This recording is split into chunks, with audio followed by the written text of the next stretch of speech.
Aujourd'hui, je suis très heureuse d'accueillir Coopération Éducation Culture avec Gloria et Aurélie. Donc on vous a dit, on est là pour parler de la thématique de l'écologie décoloniale.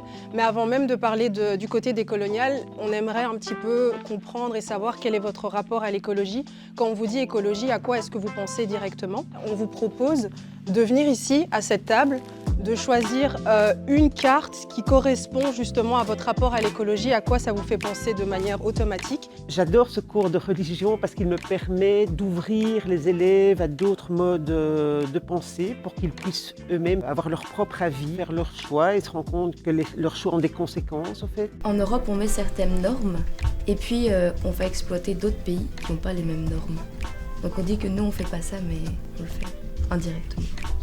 Je trouve qu'il est fondamental de les aider à contribuer à une société plus juste, plus inclusive, en leur permettant d'avoir accès à d'autres modes de pensée, s'ouvrir à d'autres cultures. En ce moment, on parle beaucoup, nous dans notre association, de l'écologie décoloniale, donc essayer de faire bouger les mentalités, de voir le lien qui existe entre la crise écologique et l'histoire des colonisations. La colonisation, ça te fait penser à quoi? C'est positif, c'est négatif? Ils ont maltraité les gens. Ouais, voilà, ça apporte des inconvénients. Qu'est-ce que tu pourrais mettre comme mot alors par rapport à ça? Racisme. Vas-y. J'ai mis monde plus vivable. Le monde plus vivable, c'est par rapport à l'écologie ou Par rapport à l'écologie. Et par rapport au mot décolonial? J'ai l'habitude de faire appel à des ONG qui réfléchissent certaines problématiques, qui peuvent vraiment accompagner le jeune à poser des questions et à faire des choix, à assumer ses choix aussi, s'ouvrir à l'autre, découvrir la richesse de l'autre. Ça fait du bien de vous entendre. Est-ce que vous savez pourquoi est-ce que le slam peut aider justement à parler d'une thématique? Est-ce que vous savez déjà ce que c'est que le slam?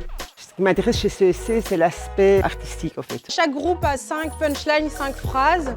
Est-ce que vous avez choisi une personne qui va représenter le groupe? Je pense que l'art permet vraiment d'aller plus loin en fait que ce qu'on pourrait exprimer comme ça en parlant simplement. Vous pouvez vous regarder comme dans un combat de boxe, face à face, les yeux dans les yeux.